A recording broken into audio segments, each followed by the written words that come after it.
Saturday afternoon here in Appalachia. My remote's not working. I forgot to charge it. So we have to do things by hand. Oh well. It's so tough sometimes. Just think, growing up we actually had to get up and turn the knob on the television to change channels. Think about it, how far we've come. I was thinking a lot about that this week. Every time I think about television, and I don't have cable TV, I haven't had it in 15 years, I think. But I was thinking of my grandfather who was born in 1899. So he saw the invention of the automobile. He actually worked for Ford Motor Company. He was 16 years old, 17 years old in the accounting department. Then he had a dealership. But him and his generation saw, besides 2 world wars, radio, television, and he was very astute. He called television the idiot box. And thankfully he didn't have to see millions of people or billions of people walking around like this, completely oblivious to what's going on them because they're staring at something in their hand. It takes idiocy to a new level. And the fact that we call it a smartphone is a classic example of Orwellian dialogue. Smartphone, yeah, it's making me smarter. Okay, I don't think so. So, I get my news on Twitter these days. And, of course, today, it's all about the Anglo-Saxons, as they used to call them, the Brits and our cousins, the Brits, Britain and America, 2 people separated by a common language, are going to start sending long-range missiles to that money laundering cesspool known as the Ukraine, so that they can start lobbing missiles into that giant country known as Russia.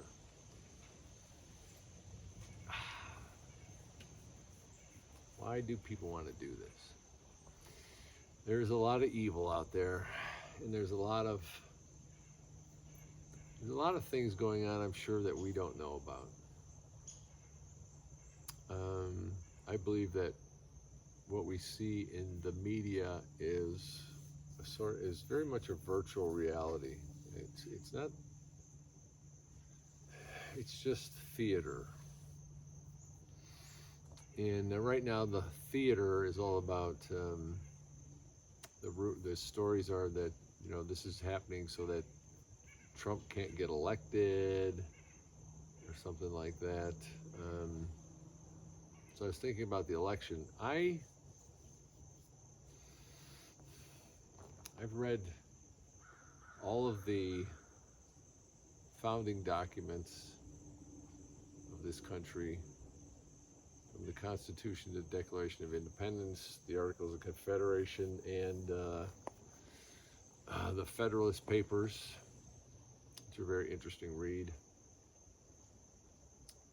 I've read many other things about the founding of this country and the growth of this country. Alex de Tocqueville's book about America, written in the 1800s, was really good. Frederick Hayek's Road to Serfdom, things like that. Of course, G. Edward Griffin and Creature from Jekyll Island, talking about the creation of the Federal Reserve. Another really good one that I wrote a paper on about 20 years ago. It was called The Coming Battle. It was written in 1896, I think. And it was about the monetary system, the changes that were happening in the monetary system. And at that time, it was about the removal of silver from the monetary system, leaving only gold at that time. That's where the famous Cross of Gold speech was made by Williams Jennings Bryan. 3 times he was a candidate for President of the United States, and 3 times he lost. back in those 1890s time frame. Some of his story is told in a wonderful movie called Inherit the Wind. Frederick March and Spencer Tracy, just an absolute incredible movie. But I had a conversation with someone on Twitter earlier this week about voting. I have very mixed feelings about voting right now. I remember 1980 was my first time eligible to vote. I was the first one in line at the polling station. So that was Ray Gun Ronnie against Peanut Farmer Jimmy. Reagan and Carter. And the story goes that Carter gave his speech about losing before the polls even closed on the West Coast. And the reason he did that is because it was rigged. He knew he was told he was going to lose. I don't know if that's true or not, but we know that it's not who votes that count, it's who counts the votes that counts. So I have a very jaded opinion of voting right now. I just don't see things changing after watching this for 45 years, since the first time I voted, and watching how our government has just drifted so far away from the Constitution of the United States. It's hard to have faith in voting right now. So everybody has to make their own decision on that. I had to look up, just before I turned this on, I had looked up who my representative was in Congress, because I didn't know. I'm in the 11th Congressional District of the state of North Carolina. My congressman is a gentleman named Charles Edwards from Waynesville, which is about an hour drive from here. He's a Republican, used to be in the state Senate. So I looked at his webpage real fast. I didn't see anything about... Congress has two incredibly important roles outlined in the Constitution. One is the role of the budget in fiscal policy, and the other is the declaration of war. And the United States Congress has not declared war since December 8th, 1941. So Congress has ceded all of its power to the executive. Very unconstitutional. You have to excuse me, the no-see-ums are out again. It's humid out. Congress has ceded its power to the executive in this regards. The executive is supposed to be the weakest branch. Congress, the legislative branch, is supposed to be the strongest branch. But the corruption runs so deep that they do not exercise their power in the way that was originally intended. So we are left with basically a pseudo dictatorship. So that's where, if you notice, that's where all the focus is. They had the debate this week. I did not watch that. It's all theater, as far as I'm concerned. Especially wondering whether her earrings were actually speakers, someone talking into her ear. Of course, Trump, who got hit with an AR-15 bullet in the ear. An AR-15 shell is about yay big. I don't think there'd be much ear left, but it's an interesting question. Yeah, but I just couldn't stand to watch that theater. even though they broadcast it live on YouTube, which is about the only thing I do watch. Thanks, but no thanks. It just doesn't seem to make a difference. Congress passes bills that they don't read.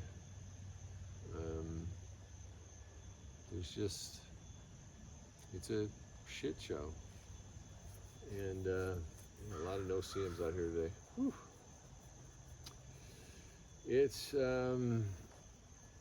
It's difficult to be, I should say it's easy to be pessimistic about this whole scenario because nothing changes. And now here we are on the brink of another major war. There's 20-some wars going on around the world right now. The only one you might hear about is Israel, and Gaza. But there's 20 or 21 going on right now. The starvation in Yemen and Syria. It's a sad situation. So that's why I don't want to give a lot of my attention to that situation, my energy. I think that the best thing that we can do is send out a lot of love and ground ourselves here in these bodies. If you notice, the other thing that I was thinking about before I did this video was so many videos that I see on Twitter.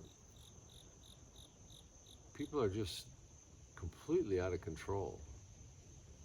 It's beyond a lack of emotional regulation. I mean, it is just out of control.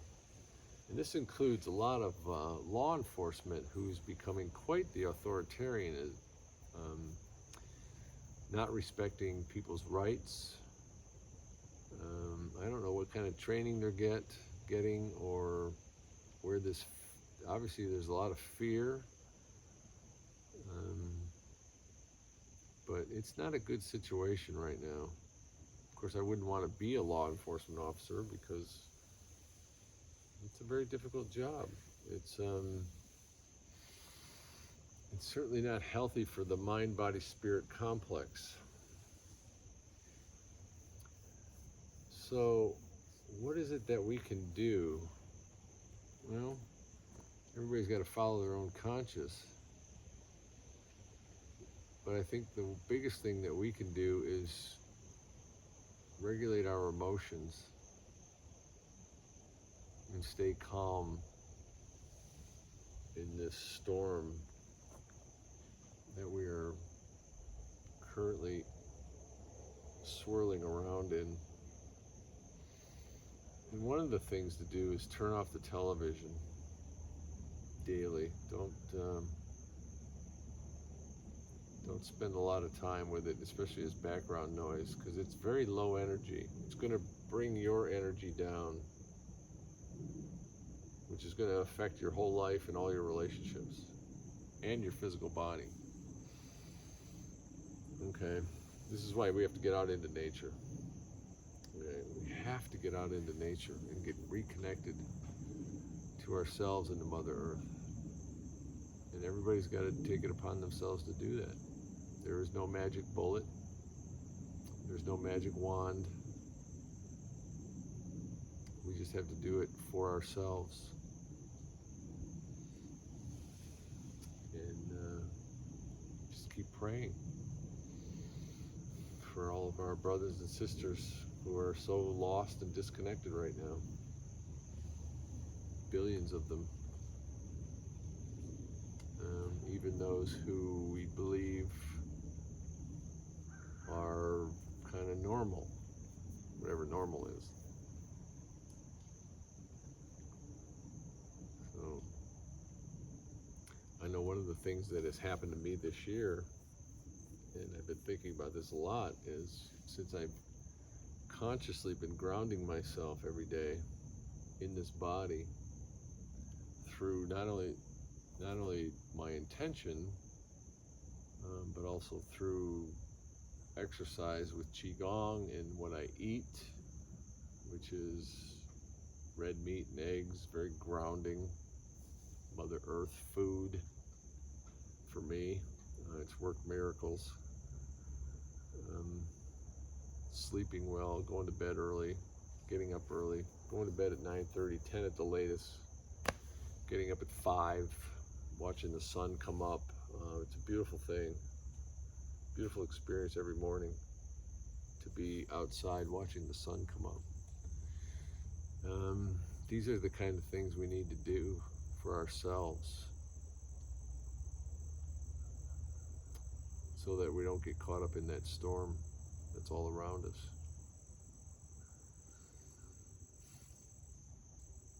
Everybody's got to figure out what works for themselves. But connecting with ourselves in nature is a big part of it. It's something we all can do. We just have to make the effort to do it. And a couple times recently, I even came outside during the day, pushed away from my desk, came outside, took my shoes off, and just walked barefoot in the grass here, what little grass I have. But just walked barefoot on the ground, just to ground myself, get connected to Mother Earth. And just do that for 5 or 10 minutes. It's there's a lot of stuff going on out there. It's a crazy, mixed up world right now, like nothing we've ever seen. Not in the 66 years I've been around. There's nothing like this. Yeah. The Bond villain who heads up the World Economic Forum said that we have to get used to it. We have to get used to an angrier world. Well, no, we don't. But a lot of people are angry right now, and they don't know why they're angry, because they're not connected with themselves. And I happen to believe that there's a few things involved in that. The younger generations are being poisoned from the time they were born. The food, the water, the air, the electromagnetic radiation through our devices, I think is all contributing to this complete disconnect from their true selves. And there's no easy answer. There's no miracle here from a group perspective. Or as Rupert Sheldrake would call it, the morphic resonance, the mass consciousness. How do you change the mass consciousness? Well, you change it by each person changing themselves for the better, one by one.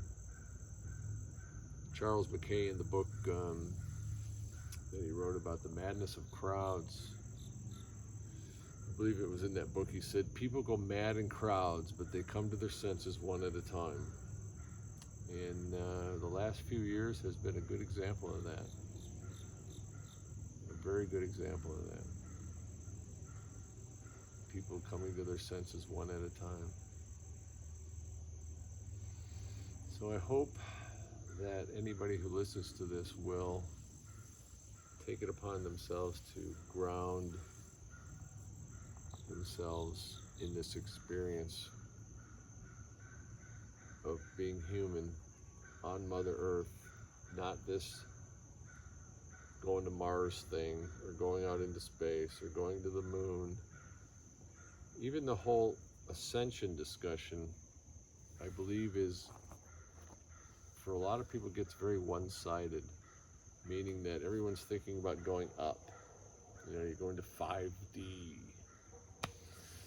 Well, I'm surrounded by these beautiful trees. There's yellow pines and white pines, and the white pine right behind me here, kind of like right straight over the top of my head. He is currently the tallest one on my property. and he's big. And the way he got big was by going downward into Mother Earth, grounding into Mother Earth. He can't get big without some deep roots. And trees are the perfect metaphor for human beings. They really are. Because underneath the surface here, they're all connected. Above the surface, they look like individuals, but under the surface, they're all connected. Their root systems are all connected, right? Some of them grow in little families. The yellow pines, which is this one right here, with this kind of brownish, interesting bark, you see them all over the place. They grow in these little groves. They like to grow in these little families. There's like usually like 5 or 6 of them around. Quite fascinating. They grow very long and lean, like me. But underneath, they're all connected. They're all intertwined. All their root systems. When I dig around, you find roots from all directions and all sizes and shapes. They're the perfect metaphor for us. You know, and I look at that when I'm exercising in the morning, and I'm looking out at all these trees around me, and I think about that. But they're just standing there, very quiet. You know, reaching up, reaching down,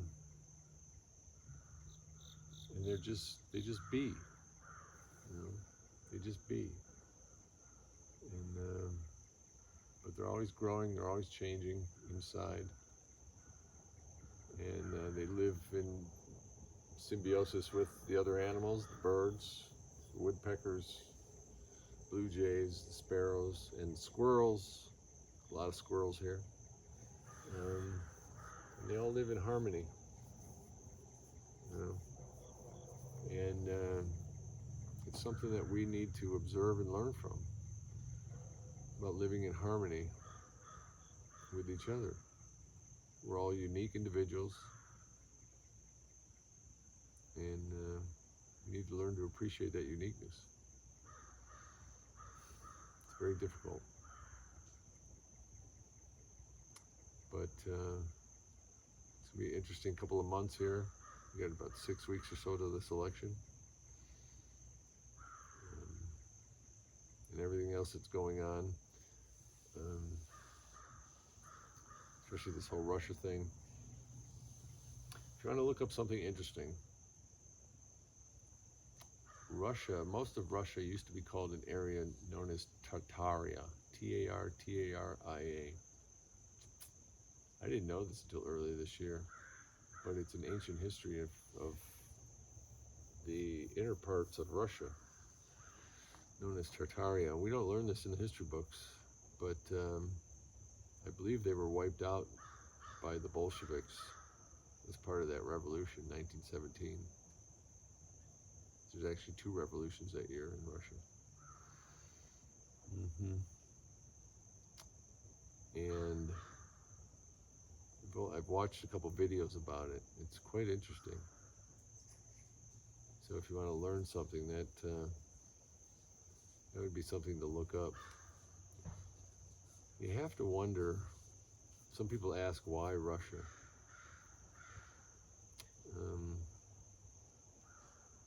Could it be for all the natural resources? Possibly. Yeah. Loaded with natural resources.